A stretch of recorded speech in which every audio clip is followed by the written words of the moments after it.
If it's all over for Bibi, then why is Israel still holding its breath? After an 11th hour deal on a coalition to bring down the Netanyahu years, drama now shifting to parliament, where the speaker, a Likud loyalist, refuses to move up the date for a vote of confidence. We'll ask about the push now to remove Yariv Levin and get to the 61 votes needed to oust the country's longest ever serving prime minister.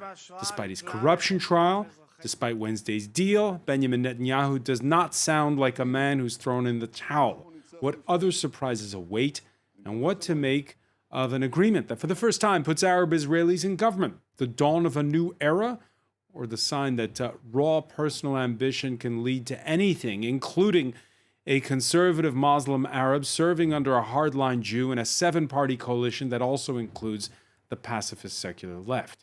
Today in the France 24 debate, we're asking, so is it really bye-bye Bibi? Joining us from Tel Aviv, former diplomat and advisor to the likes of Shimon Peres and Ehud Barak, political consultant Alon Pinkas. Thank you for being with us. Thank you, Francois. Good to be with you. Also in Tel Aviv, Los Angeles Times correspondent Noga Targonopovsky. Welcome to the show. Thank you. Gil Mihaly, editor-in-chief of Causeur. Thanks for joining us again. Thank you. The France 24 debate, where you can join the conversation on Facebook and Twitter, hashtag F24debate. Yeah, the opposition had less than an hour to go Wednesday night if it wanted to meet that midnight deadline for informing Israel's president that it had a deal. Mr. President, I'm calling you to say that I have succeeded in forming a government with factions of Yesh Atid, Yamina, Kehol Lavan, Ram, New Hope, Meretz, and the Labour Party. So right after that phone call by Yair Lapid, Alon Pinkas, I looked on social media. Those who like the deal were all jubilant. Of course, it's the day after, and perhaps it was a little too soon to uncork the champagne. Well, it was too soon constitutionally, that's for sure. And even those who were jubilant, and for good reasons in their minds and from their point of view, even they knew that there is a period of time between informing the president that you have succeeded in forming a government and the actual swearing in of the government. And in your introduction, Francois, you alluded to it when you said that replacing the Speaker of the Knesset, the Parliament, is a prerequisite to moving forward that day. Now, I don't know that it is necessarily that it was necessarily premature, and I don't know that anyone should be depressed, those who want this to happen. It was clear from the outset that even if a government can be formed in that period of time that I just referred to, those 7 to 12 days, anyone who joined the coalition may change his or her mind, a party or an individual, and desert the coalition, thus leaving it with less than 61. By the way, the government could still win a majority vote in the Knesset because you don't need a 61 majority in the 120-seat Knesset. You just need a simple majority.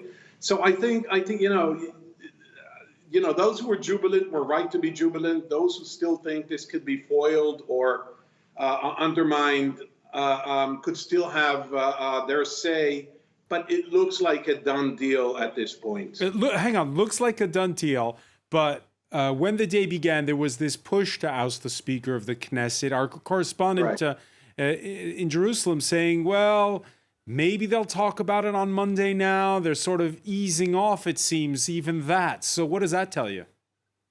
Well, okay, the push to replace the Knesset Speaker is desirable, but it's not necessarily a requirement. The government can be sworn in next week or the week immediately thereafter without the Knesset chairman.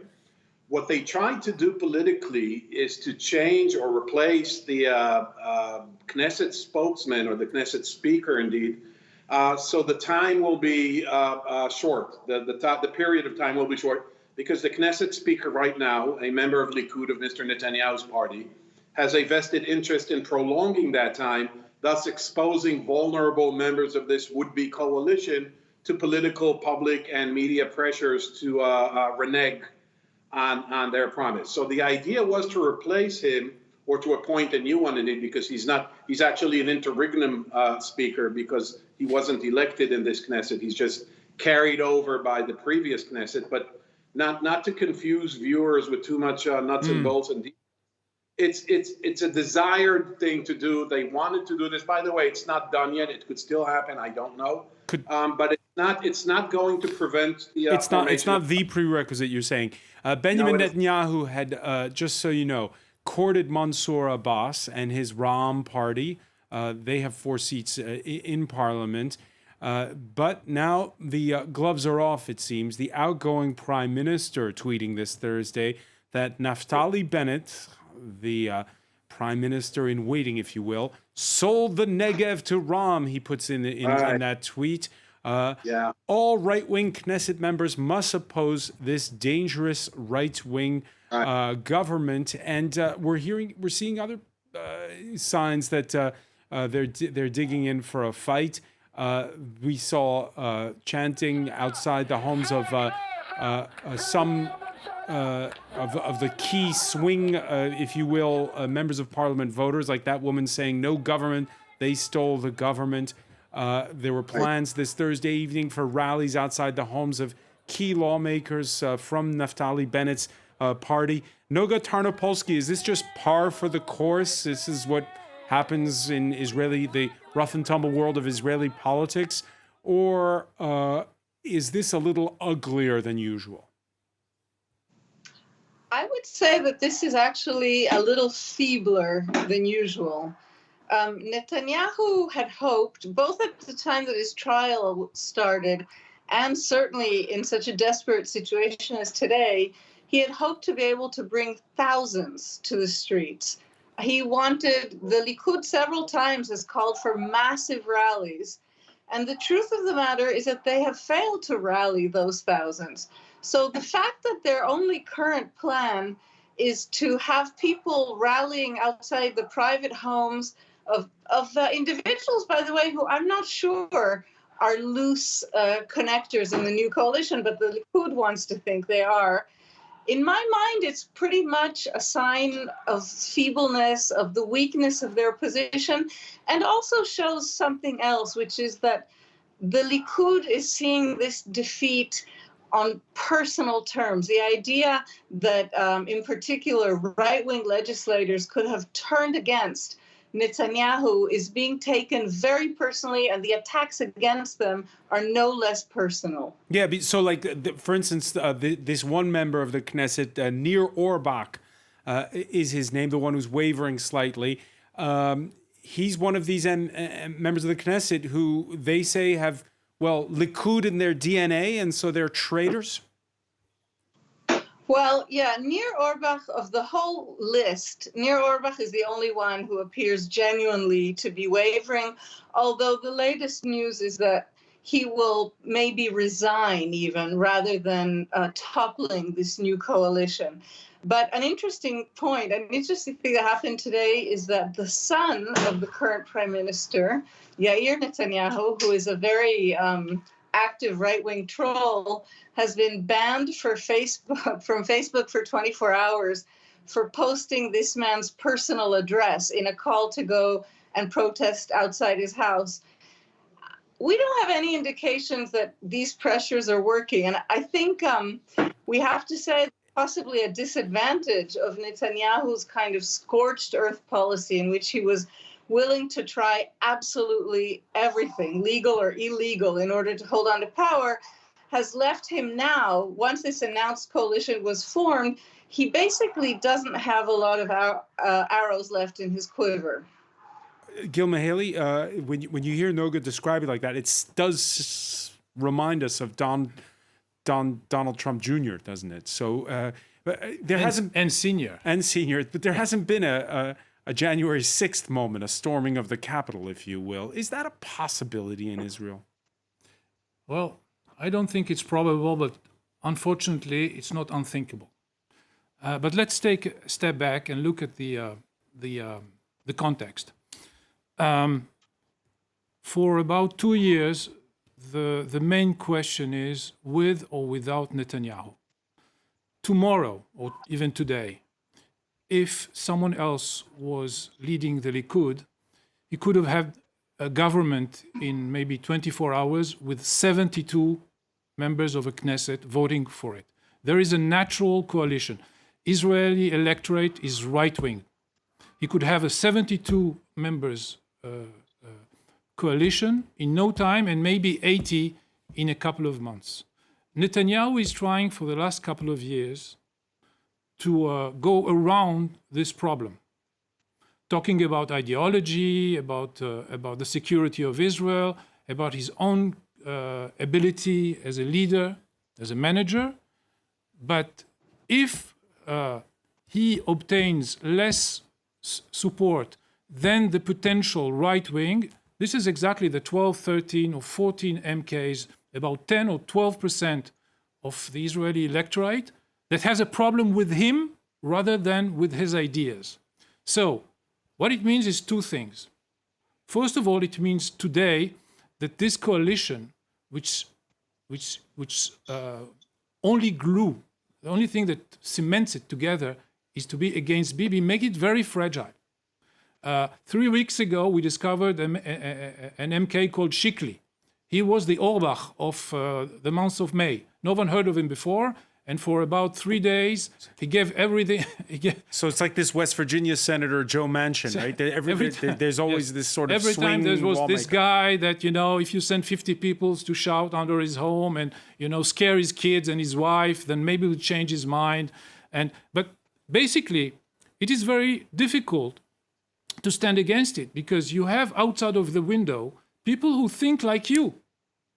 You share their ideas, you share their vision. And you are going to vote against it only and as it stands now, only to get rid of Netanyahu, which means that at the first time now, it's a source of fragility. It's a weakness. And this is why, as Alon Pinkas described earlier, they are trying to do everything in their power to win time. And if they don't change the speaker, right? Yes. It's going to be what? It's gonna June take 8th, it's gonna June be 9th at the earliest? 10 or 11 or 12 days of pressure. Right. They will try to find the weakest link and try to break it. And 24 hours before the last war in Gaza, we thought that Netanyahu is doomed. And the 10th or 11th or 12th, there was rockets on. We already forgot that, actually. 2 weeks ago, there was war, okay? So 12 days is, An eternity. it's an eternity in Israeli politics. But what I'm going to say is that, and this is the second element, the fact that Netanyahu is the problem will become an asset because everyone hopes that as soon as they succeed in ousting him, a certain kind of process will start. Someone will take over the Likud. There will be a legitimate, natural leader to a bloc which has the majority, which has a solid majority. The temptation will be there. Yes. And this is what Avigdor Lieberman hoped to do when he initiated this process 2 years ago, when he deprived Netanyahu for the first time of his natural coalition in the elections of March 2019. So on the hashtag F24 debate, we've been asking you what's going to happen during all this horse trading. We asked, will the coalition pass? Will there be defections? Will one party drop out? So the coalition will pass gets the most votes from you so far, but I see that it's not a majority. So people who defend the change of prime minister perhaps have something to worry about, according to at least to that survey. Alon Pinkas, your thoughts on this? First of all, if there is a coalition that is approved by the Knesset, does that mean Benjamin Netanyahu goes away? Well, I don't know, but because of one reason and one reason only, because he's standing up against a fraud, bribery, and obstruction of justice trial, and it's not looking good for him. Number one. Number two, the moment Likud is out of the government, that may precipitate an implosion inside Likud. The idea that they will be out of government is almost unimaginable, unfathomable to them. And so there could be a movement or a dynamic will be created to push Netanyahu away. Gil Michaeli said correctly, had Netanyahu stepped aside 2 years ago, a year ago, or 3 months ago, Likud probably would have formed a government. Not necessarily because the electorate is right-wing, but because they seem to be a power type of party, a government type of party, or they have the gravitas of a ruling party. Now, Mr. Netanyahu, if he goes into the opposition, will scream and he will shout and he will treat this in his imaginary world where he is Churchill and Iran is Adolf Hitler. He will do everything he can to talk about Iran and talk about the irresponsibility, recklessness, and inexperience of the new government. But that'll last for a month, 2 months, and between being in the opposition or the wilderness, as he likes to call it, as Churchill called it, and facing the trial and the pressures inside Likud, I am not sure that he's going to stick around for a very long time. But, you know, I'm not clairvoyant. I don't know. At this point, what is clear, Francois, is that he's fighting for his life. And according to his count, he's got 10 to 12 days or 7 to 12 days, depends how you count this, to do everything he can to foil the coalition. By the way, for the benefit of our viewers, they should understand, if he foils and undermines and prevents this coalition from being sworn in as a government, that doesn't mean he's going to get another chance to form a government. It'll probably most likely lead to another round of election. Another round of elections. A fifth one in 2.5 years. All right, we talked about how it's precarious what holds together this coalition. We're going to talk about the challenges they face when we come back. You're watching the France 24 debate.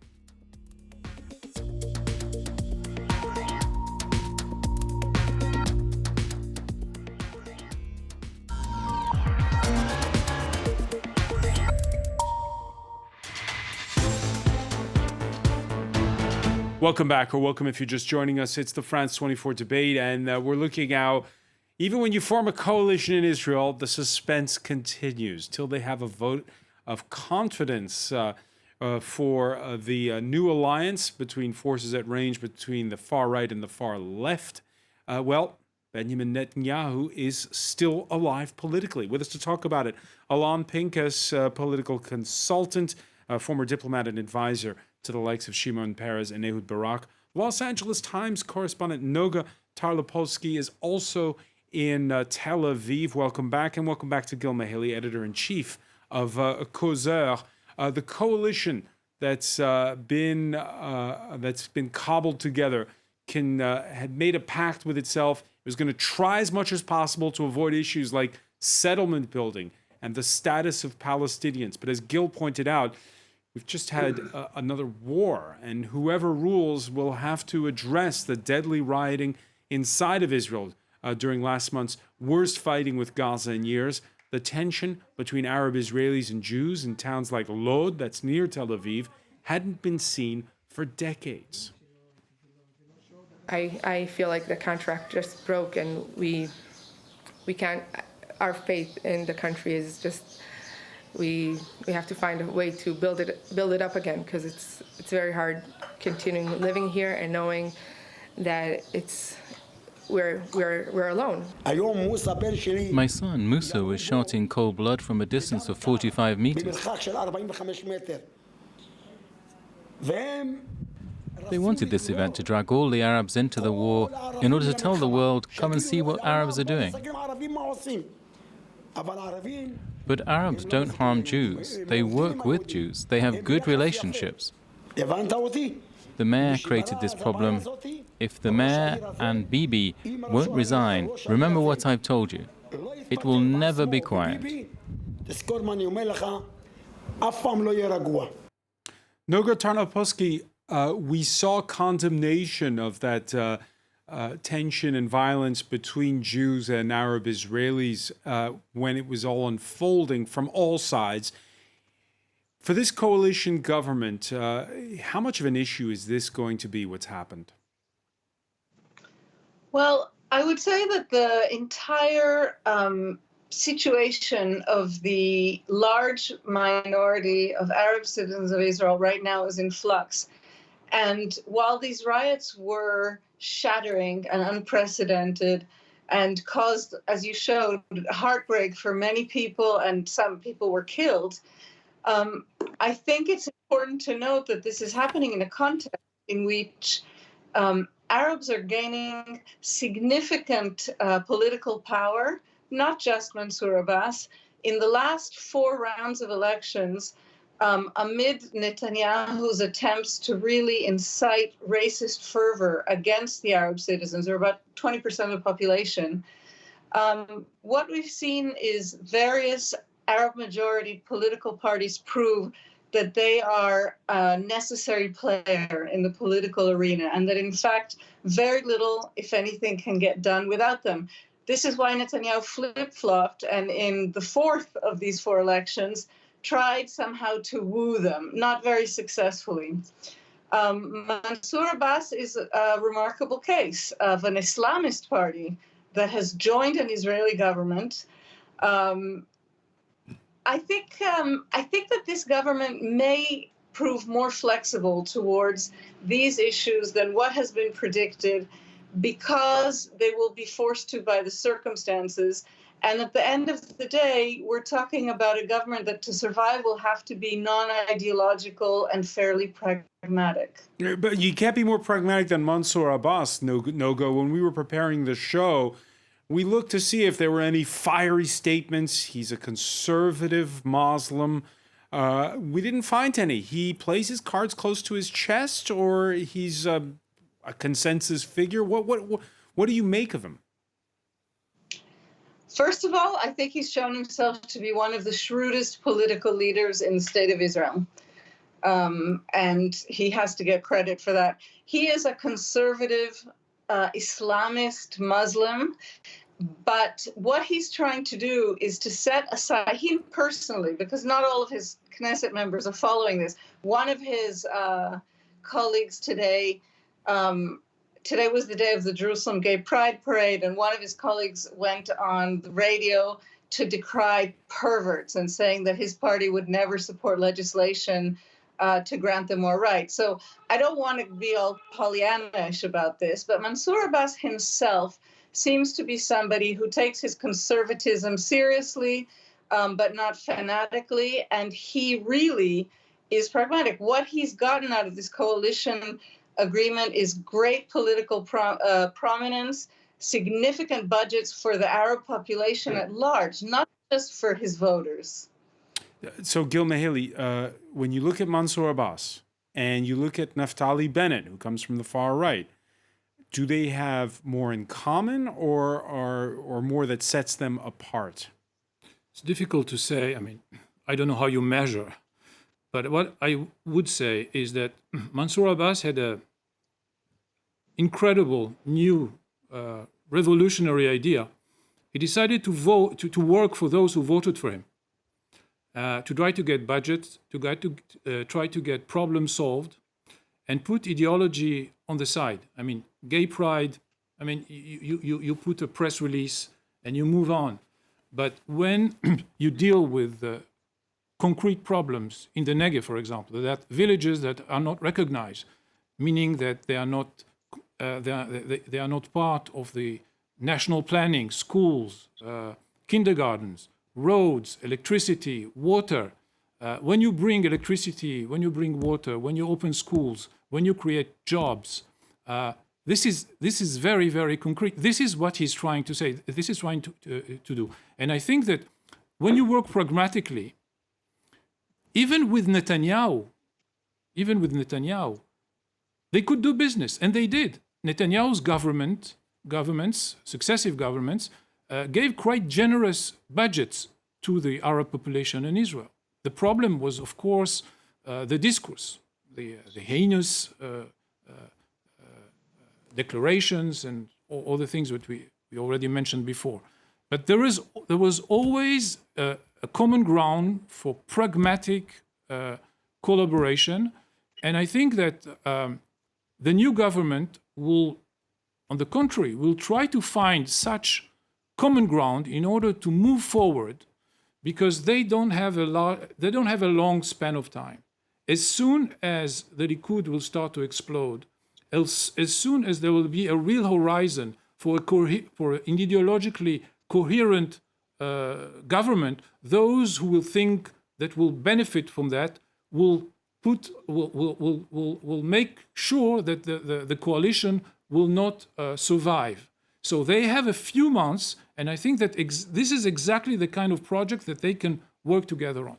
Alan Pinkas, this pragmatism as described by Gil Mihaly, is that the secret recipe for the success of this coalition that's trying to be built, or is it doomed to failure no matter what? No. This is way premature to judge, and the government will be judged by performance, not by the weirdness or bizarreness of its composition. First, I have to take issue and protest calling Mansour Abbas a conservative. You know, Edmund Burke was a conservative. Margaret Thatcher was a conservative. Ronald Reagan arguably was a conservative. Mansour Abbas is a homophobic, misogynist Islamist.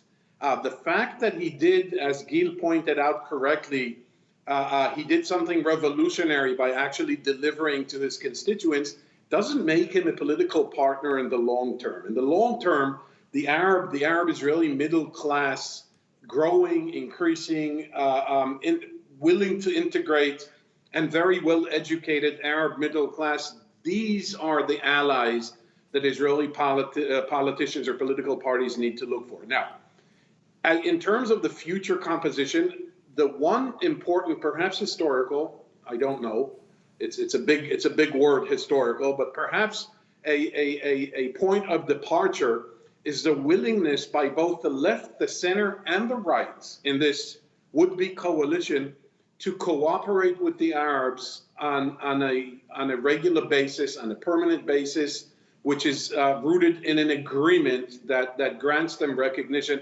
irrespective of what I think about Mr. Abbas's Muslim Brotherhood or Islamic. So wait, hang on, Alan. So what you're effectively saying is, we had this whole period under Donald Trump where we kind of ignored, or the Washington and lawmakers in Israel kind of ignored trying to solve the situation with the Palestinians. They had the Abraham Accords. They thought of an outside-in solution. Then, of course, the fighting we saw last month forced everyone to concentrate on the matter, and now we can sort of go back to forgetting about it and instead talk about building roads and reducing poverty? Well, no, because reality has this weird tendency to impose itself on people's agenda. And the reality is that between the Jordan River on the east and the Mediterranean Sea on the west, there are 13 million people or 14 million people. And in terms of Arabs and Jews, it is almost equally 50-50% in population. So unless there is some disassociation from the Palestinians and an elevation of the 20% of Palestinians living within Israel, elevation or integration into society, there's no government will do anything except sustain itself. So no, I'm not saying we're going to deal with poverty at the expense of the Palestinian issue. However, keep this in perspective. This election was not about, indeed, the last 4 election cycles, 2019, twice in 2020, and again last March in 2021. All 4 sets of election were about Israeli democracy. Were about getting Mr. Netanyahu out of the prime minister's office. And that is the secret of why the left wing, the center, the right wing, and some, not all, but some of the Arab parties have joined hands in this, again, excuse the inelegant term, weird coalition that is about the the consequences and the attributes of Netanyahu's, it's not just against him. In fact, it is not at all against him personally. It's about what he represents. Now, if this government sets Israel back on track, injects some level of normalcy into the Israeli political discourse, then everything else, yes, we'll wait for 2-3 years. I don't see anything happening on, I don't see an increased American pressure or interest, and I don't see a Palestinian leadership willing to right now engage. But to tell you that this is going to be postponed indefinitely, no. It's a 1-2 year thing. It's a 1-2 year thing. Noga Tarnopolsky, there's one character we haven't talked about so much yet in this discussion, and that is the man who built this coalition, Yair Lapid. When we first saw that he was handing the mantle first to Naftali Bennett to be prime minister for 2 years and then do a switch, we thought, is that the same rookie mistake that Benny Gantz made when he made a coalition deal with Netanyahu? I don't think, though they're based on the same concept of a rotation and even a kind of co-prime ministership, I really don't think they can or should be compared. For one thing, in the deal between Netanyahu and Gantz, Netanyahu held basically all the chips, and it was Gantz who crumpled and broke his alliance with Lapid in order to join the government in a almost secondary position, I would say. Defense minister. That's not secondary. I think it is secondary, especially when you are defense minister. For someone like Netanyahu, who is such a dominant and smart political figure, and somebody whose sole purpose is to remain politically alive. So he had no actual rules that bound him, and he broke this. He broke the coalition agreement almost immediately. I don't expect that to happen between Lapid and Bennett. I have to tell you that I think we haven't spoken enough about Yair Lapid. I think what he did is remarkable. I can't think of any other political leader, not just in Israel, any other democratically elected political leader who comes to mind who would have been able to make this sort of a sacrifice. It's a sign of political maturity. It's a sign of a long-term vision. And it's also a sign of Lapid's deep concern, I believe, for the future of Israel and the erosion of democratic institutions under Netanyahu. But I do think that should be talked about more. The other thing I wanted to say is that Lapid and Bennett have one thing in common, apart from their wish to get rid of Netanyahu, and that is basic personal decency. So I wouldn't expect the kind of fractiousness that we saw in the previous government. Gil Mihaly, do you admire Yair Lapid for handing the mantle to Bennett first, or do you think he's made a mistake? No, I think it's very good. It's very good politics. It's smart politics. And we are comparing two different things. Now we have something like a joint venture. The actual government that is still in power in Israel, that was negotiated a year ago, is a political Frankenstein. It's something that doesn't exist. Can't you make the same argument if you've got, on the one hand, Lapid, who's in favor of settlements, who's for, and on the other hand, you have Meretz, this pacifist left-wing party? No, I think that Netanyahu is really a man apart. He's different from anything that Israel had ever known. He doesn't have rules, and he breaks even the rules that he doesn't have. I mean, he's just incredible, and he arrived at a point where he abused everyone more than once. So his word is worthless. In the last few weeks, he promised. But hang on, that's not a state secret. Two kingdoms for a donkey. Nicolas Sarkozy on a hot mic. 2 kingdoms saying, for a donkey. Who can give more? You remember Nicolas Sarkozy on a hot mic calling Netanyahu a liar? That was years ago. Yes, but liars and liars, and people will tell you, everyone is lying, and you can't have politics, you can't do politics without lying. But there is, there are norms. There are certain things that are not done. Well, not done is not something that Netanyahu even recognizes. He went further than anyone else. His words doesn't mean anything for him. So at one point, you're so bankrupt in your not only in your decency, you don't have any credit anymore. And yet, after the longest ever serving prime minister, Yes. 12 years. Because Alan Pincus, is this a problem because you have this man who's unique in the way that Gil describes it, or is it a problem with Israel's institutions? Both, actually. You're right in presenting the question this way, Francois. Look, Mr. Netanyahu has a credibility shortage for many years, domestic and external. Yet he's still there. Yes, I'm getting to that. Successive American presidents did not like him and did not believe him. The Chancellor of Germany did not believe him. Three successive French presidents do not take him seriously, and so on and so forth. The same issue in terms of his credibility and untruthfulness exists in Israel.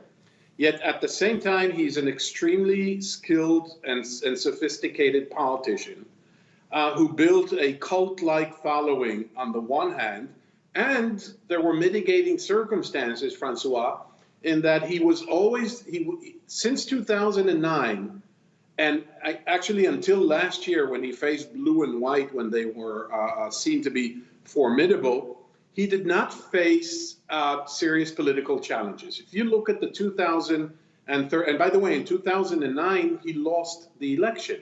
He formed a coalition because his rival, Mrs. Tzipi Livni, failed to create one, but she did win more seats.